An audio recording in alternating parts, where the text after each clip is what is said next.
Hi everybody, today we're going to learn to do the box style. There was a previous video on it, but I'm going to be doing a little bit of an update, hopefully make it a little bit clearer and easier to understand. So with this first thing that we need to do, you need to determine if you are going to need the entirety of your borders or not. So in the previous box video, we showed a box that does have a top. I'll grab you an example real quick. There you are. Okay, so you can see this does have something on the top, and if that is the case for you, then you are going to want to make sure that you do not cut off the borders. Instead, you'll be repeating what you do for the bottom to the top as well. The goal for the box is to turn each individual layer into a 3D box shape, so that way when they fit together, they make this entirety of a 3D form. So for us today, when we look at our image, it does not appear that we have anything going on in the top. So for us, it's going to be okay for us to get rid of that layer. You want to do this one part at a time. So you'll take your X-Acto knife or any kinds of scissors, and then you're just going to make a mark at the lowest point of each of the sides. So notice these 2 points are not equal, but they are the lowest point of where the image stops. So that's where we will cut off our borders. I've already done this for our first couple of borders. So you can see what it looks like now all laid out. Now we're ready to talk about our leftover borders that we have. For each of the individual layers, we're going to start from back to front. For each of the individual layers, what you're going to need to do is you're going to make a small little cut at the corner of your border. So I'll make one cut on this side, and I'll make another cut on this side over here. And I will repeat that through the rest of my layers. So I think I've done all of them. Nope, not all of them. This one. Okay, just 2 more to go. So again, just to repeat, I'm going to make a small little cut right here at the corner of my border. This is where I'm going to actually create what's called the tabbing method of 3D creation. When you fold something back and you use a tab to secure it to another piece. Okay, perfect. Now that I've gotten my tabs created, I'm then going to start with my back piece, like I said, already starting back to front, and I'm going to fold at this line right here. If you're not very confident with your folding, I would definitely make sure you use a ruler. Rulers are going to help you keep a straight edge. I'll fold it upside down, and then I'll bring my ruler to where that cut is on both sides. Then I'll pull back on my paper to make a nice crease. And then from that crease, solidify the fold. So the fold should be right on that border line that was already there. So that's the thing that everybody put in together on the first day of this project. Then we'll do the same thing on our remaining borders, pulling to create a crease and fold at that spot. Do the same thing on this. So you repeat this for all 4 layers or however many layers that you have. This method will allow you to start to see the box early on. Once you have your folds, you can take this fold and pull it up, and then these tabs should fit right on the inside. We always want to make sure that we fold them on the inside instead of the outside, so that way we don't have any messy edges on the outside. Once you have that fold, you're going to take some tape. Some students use glue. That's cool too. Just make sure you don't use any liquid glue because it tends to get a little bit messy. So I'll just take some tape. Make sure it's firmly against the edge of the paper. And then I'll tape that in. Okay. The same thing over here. Make sure it's folded there. And just tape that in so it stays in place.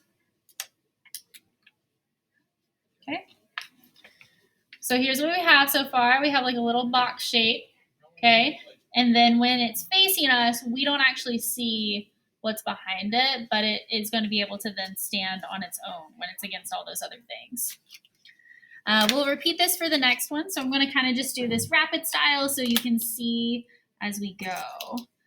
This project always is a lot of fun to see how things transform. The biggest problem that students tend to have with this project is making sure that everything is lined up in the end. So using a ruler, like I said, definitely does help with that neatness factor of it.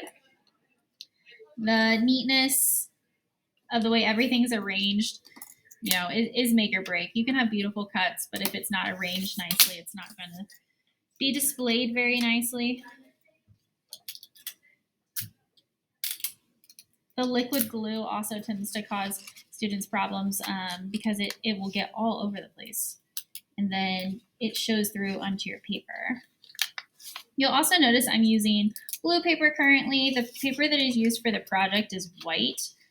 We just use color paper for the demos that we have. So students prepare all of the demos for the next trimester.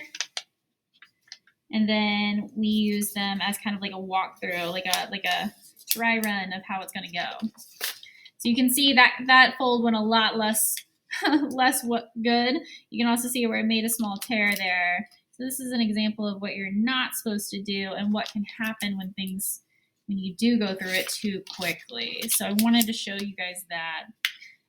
But I am still being careful of like where to fold on that line. So if you don't have a ruler nearby, you can make sure that things still get lined up.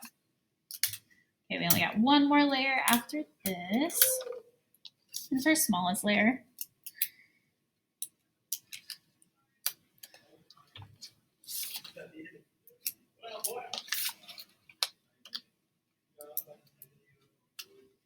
Okay, last layer.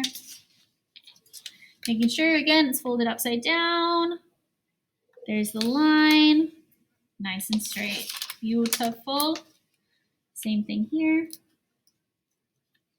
Okay, and there. Okay, 2 more folds and then some tape.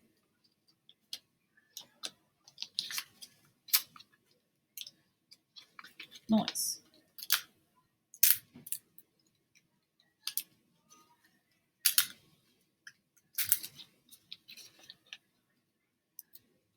This one, because it's so small, I am just gonna do like a tiny little piece. It's gonna overlap over to the other side so that way I know it's gonna stay secure. I'll make just a tiny little cut of my tape so that way it's not a lot that gets overlapped. But that is a little bit of a concern because it's going to be a little bit messier on one side now. Okay, now that we have all 4 of our boxes kind of shaped out like this, we can arrange them in a way that they will be 3D and show the final form of the box. This is a box, again, that does not have a top part to it. I'll want to start off with a piece of paper that is going to be my base. Usually I ask you guys to try to find a piece of paper that is sturdy, like like the cardstock that I have in here, but you wouldn't want to typically do flimsy paper. So something a little bit sturdier. Just like I said last time, we want to start with our back piece, and before you place it down, look to notice how wide your paper is. If it hangs over the edge, probably want to tilt your paper so that way it's not too confusing. So there we go, tilt it this way. I'll want to start it as far back on the paper as possible so that way I can ensure that it's going to stay put there. You can do this in one of 2 ways. You can use tape, which tends to be strong but can detach over time, or you can use glue. So again, I said not liquid glue, but you will probably want to use this glue stick. The glue sticks, if you take your hand and press it against one side, and then just allow it to help out as you go. That can then be placed against the back end. I'm intentionally leaving some room just in case I need to put anything down on the back, okay? Pressing firmly, smoothing everything out. Great. Okay. Next thing that I need to do is I need to get the next tallest layer, which is going to be this guy right here. Okay. And I'm going to do the same thing. I'm going to glue them in right behind.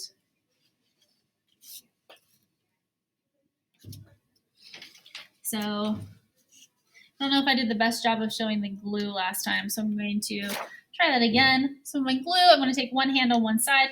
I'm going to use that kind of like as the support as I glue, and then I'm going to pull down using that support all the way through to this bottom piece here. Perfect. Okay. Next piece, wanting to make sure that those corners get just in line. You want to make sure that there's no gap in between the papers.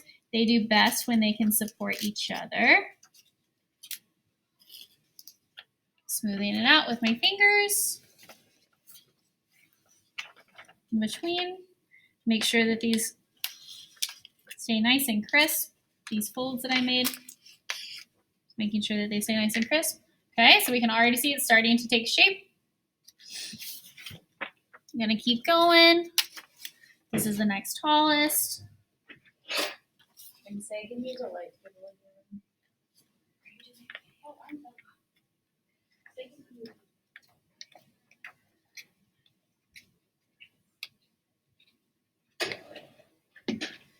Okay.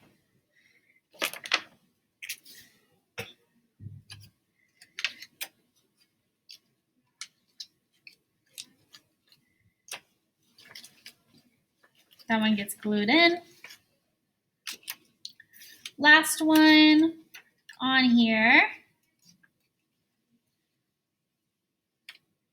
We have one more left to go. Using my finger on the other side to support this. Okay. Glue that into place. Now, what we have here is we have a couple of very lopsided kind of floppy things. So in order to keep this stable, what we're going to need to do is we are going to actually tape the sides together as well, or to glue the sides together so the top isn't so weird. When you look at it from this angle, it looks pretty good, but in order to keep that structural integrity, we need to do something about this angle. Okay, so the sides, we don't need all of this extra, but this extra can be just cut off then. So I'm going to very carefully with my X-Acto knife cut away any of that extra. Again, this can also be done with scissors. Same thing for the front. Just very carefully making sure I get as much as I can off. Same thing for the side. Okay, pull that away. We'll leave the piece in the back just in case we need to reinforce later down the line. So in this version, I'm going to just do the taping to avoid this video being any longer than it already is. It definitely looks better if you put a piece of paper and then tape it to both sides, or you put a piece of paper and glue it down, but this one will work as well. So if you take both sides, find the edges of each, okay? Make sure that they're firmly pressed together when you do this so that the tape doesn't buckle. And then just lay down flat that way. That'll keep those two nice and sturdy and safe together. Do the same thing apart from this. Okay. And then our last part is going to be right here. Okay, making sure that that is all close together so it doesn't buckle. And then smoothing it out. All right. And then once you've done that to both sides, that will correct this problem. You can see this side is already much nicer than this side. So as soon as you do it to the other side, it'll be good to go. And this is what your finished product looks like. Perfect. Thank you so much for watching. Please email me if you have any questions. Thank you so much.